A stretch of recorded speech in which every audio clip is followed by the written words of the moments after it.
नमस्कार बच्चों, उम्मीद है आप सभी बहुत अच्छे से होंगे। बच्चों, आज की जो कविता है वो है एक फूल की चाह। बच्चों, ये कविता बहुत ही अच्छी है, क्लास 9 से है और जो बच्चे सीबीएसई बोर्ड का एग्जाम दे रहे होंगे, सीबीएसई बोर्ड में होंगे, उन बच्चों के लिए है और स्पर्श टेक्स्ट बुक से है ये कविता। और कविता के कवि हैं आपके सियाराम गुप्त। तो बच्चों, कविता में आज की जो कविता है उसके अंदर हम लोग सबसे पहले कवि परिचय पढ़ेंगे, उसके बाद कविता का पाठ प्रवेश पढ़ेंगे और उसके बाद कविता का एक्सप्लेनेशन। ठीक है, और कविता का एक्सप्लेनेशन इस तरीके से पढ़ेंगे जैसे उसके सारे क्वेश्चन के आंसर्स भी आपको उसी के अंदर मिलते चले जाए। आपको आज का वीडियो कंप्लीट देखने के बाद आपको अलग से क्वेश्चन आंसर्स याद करने की जरूरत बिल्कुल भी नहीं पड़ेगी। तो ठीक है बच्चों, तो चलिए स्टार्ट करते हैं कविता को। और मैं बच्चों एक और बात बताना चाहूंगी कि अगर आपको कोई ऑनलाइन क्लास ढूंढ रहे होंगे हिंदी सब्जेक्ट के लिए, तो नीचे डिस्क्रिप्शन में मेरा कांटेक्ट लिंक दिया हुआ है, आप मुझे वहां पे कांटेक्ट कर सकते हैं। ठीक है बच्चों, तो ये कविता के अंदर हम लोग पढ़ेंगे कि क्या हुआ पिता अपनी इस बच्ची को, एक फूल जो कि मरणासन बेटी थी, उसकी मरण शैया पर लेटी हुई थी, उस बेटी ने एक चाह रखी थी कि माता के दरबार का एक फूल उसे मिल जाए। तो क्या इस पूरा होता है कि नहीं, आज की इस कविता में हम लोग पढ़ेंगे। उद्वेलित कर अश्रु राशियां। बच्चों, उद्वेलित कर अश्रु राशियां मतलब कि आंखों से जो आंसू है वो रुक नहीं पा रहे हैं। हृदय चिताए धधकार, हृदय जो है वो क्या करे, हृदय एकदम आग उठ रही है हृदय के अंदर। क्यों हो रही है इस तरीके की भावना, क्यों आ रही है?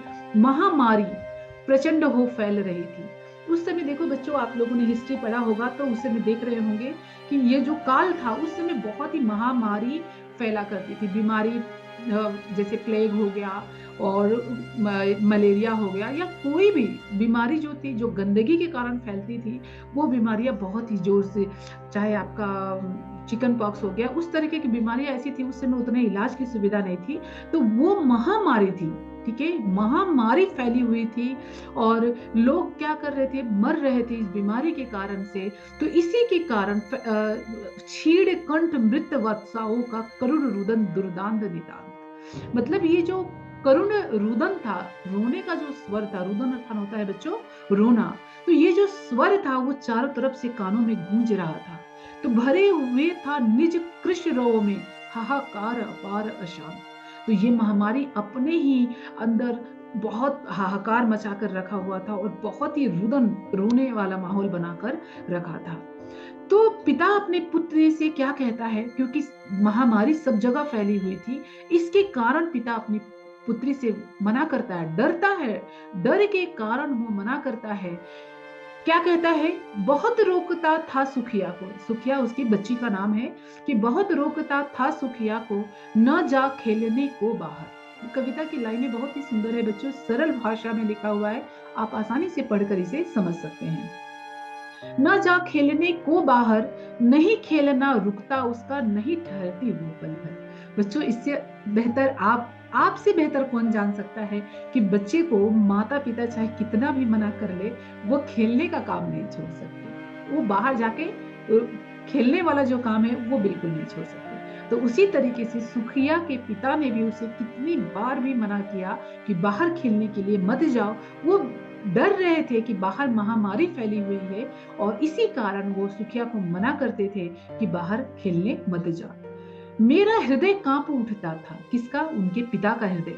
बाहर गई निहारों से यही मनाता था कि बचा लूं किसी भांति इस बार उसे। वो जाते चाहते थे पिता की बाहर चली गई है खेलने के लिए, तो कैसे भी मैं उसे क्या करूं, इस बार इस महामारी से बचा लो। जब महामारी जैसे अभी कोरोना फैला है, 2020 और 21 की स्थिति बहुत ही भयंकर भी थी बच्चों, बहुत ही भयंकर, न जाने कितने लोगों के प्राण ले लिए इस महामारी ने। तो वैसे हर लोगों के मन के अंदर क्या थी, एक चिंता थी, फिक्र थी कि इस महामारी के अंदर हम अपने बच्चे को कैसे भी बचा लें। तो उसी प्रकार से सुखिया के पिता भी इस महामारी से अपने बच्चे को बचाने का प्रयास कर रहे। भीतर जो डर रहा छिपाए, हाय वही बाहर आया। मन के अंदर, देखो मन के अंदर सबके डर होता है, लेकिन वो बाहर खुल के बोलते नहीं है। कोई भी बुरा जब हम सोचते हैं तो हमारे अंदर डर बैठा रहता है, लेकिन हम मुख से बोलते नहीं हैं। लेकिन सुखिया के पिता के मन के अंदर जो है था।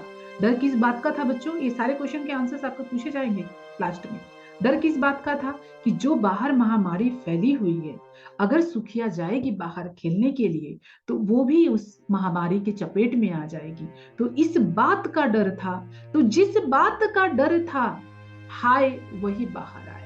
मतलब वही बात हो गई। एक दिवस सुखिया के तन को ताप तप्त मैंने पाया। तनु मतलब शरीर, ताप तप्त मतलब बुखार से पीड़ित। तो एक दिन सुखिया भी क्या हो गई? उसी ज्वर से, उसी बुखार से क्या हो गई? पीड़ित हो गई। क्या जानू किस डर से, मुझको देवी के प्रसाद का एक फूल ही धोलाकर। तो ज्वर में जब विहल हो बोली, विहल मतलब होता है बच्चों बेचैन होना। सुखिया जब ज्वर से पीड़ित थी तो उस समय विहल होकर, बेचैन होकर अपने पिता से उसने एक ही इच्छा जाहिर की कि मुझे माता के चरणों का एक फूल लाकर दे दो। क्रमशः कंठ छीड़ हो आया। क्रमशः कंठ मतलब, क्रमशः मतलब होता है धीरे धीरे। तो बच्चों धीरे धीरे जैसे जैसे कमजोरी बढ़ती है वैसे वैसे हमारे जो स्वर है, स्वर मतलब हमारी जो आवाज है वो भी क्या हो जाती है? धीमी होती चली जाती है। शिथिल हुए अव्यय सारे, बॉडी के सारे पार्ट्स धीरे धीरे शिथिल हो रहे हैं, मतलब निष्क्रिय हो रहे हैं, काम नहीं कर रहे हैं। जैसे बुखार बहुत तेज होता है तो हाथ पैर धीरे धीरे क्या हो जाता है? काम करना बंद कर देता है। तो उसी प्रकार वो शिथिल हो गए, मतलब निष्क्रिय हो गए। उसके अंदर, बॉडी के अंदर कोई भी हरकतें नहीं बची थी, ज्यादा एक्टिव नहीं थी, वो बिल्कुल बिस्तर पे पड़ी हुई थी। चिंता में मैं मन मारे, जान सको ना प्रभात सजग से, हुई अलस कब दोपहरी। मतलब प्रभात मतलब होता है सुबह। मतलब चिंता के मारे पिता के मन में बेटी को जो बुखार हो गया, जिसके कारण तब तो बुखार से जो पीड़ित थी, उसके कारण उसके पिता के मन के अंदर ऐसी चिंता हो गई कि कब सुबह, जान सको न प्रभात, प्रभात सजग, कब सुबह हुआ। प्रभात मतलब होता है सुबह। हुई अलस कब दोपहरी। दोपहर में देखो आलस से भरा दोपहर होता है। तो सुबह का सजग होना और दोपहर का आलस होना। स्वर्ण घनों में कब रवि डूबा। और जो शाम का समय होता है, स्वर्ण की किरणें बिखेरते हुए रवि, रवि अर्थात सूरज डूबता है। अर्थात यहाँ पे कवि क्या कहते हैं सियाराम गुप्त जी, कि उस पिता को ये नहीं पता चल रहा था कि कब सुबह हुई, कब दोपहर हो गई और कब शाम हो गई, कब रात। स्वर्ण घनों में कब रवि डूबा, कब आई संध्या गहरी, सभी और दिखलाई दी बस अंधकार की ही छाया। बोलते हैं ना बच्चों कि जब मन में अंधकार रहता है तो सारी दुनिया हमें अंधेरी नजर आती है। तो उस समय जब घर के अंदर इतना दुख था तो उसे कहां से सुख नजर आता? तो उन्हें भी क्या हो रहा था? सब जगह दुखी दुखी ही नजर आया। तो सभी और दिखाई दी बस अंधकार की ही छाया, छोटी सी बच्ची को ग्रसने। ग्रसने मतलब जैसे बोलते हैं ना कि जब ग्रहण लगता है तो कैसे चांद को और सूर्य को ग्रस लेता है। तो उसी समय क्या छोटी सी बच्ची को ग्रसने मतलब खाने के लिए कितना बड़ा तिमिर आया। तिमिर मतलब होता है बच्चों अंधकार। तो इस छोटी सी बच्ची को घेरने के लिए, खाने के लिए कितना बड़ा अंधकार छाया आया है। ऊपर विस्तृत महाआकाश, ऊपर पूरा महाआकाश फैला हुआ है। जलत से अंगारों से झुलसी सी जाती थी आंखें, जगमग जगमग जगते तारों से।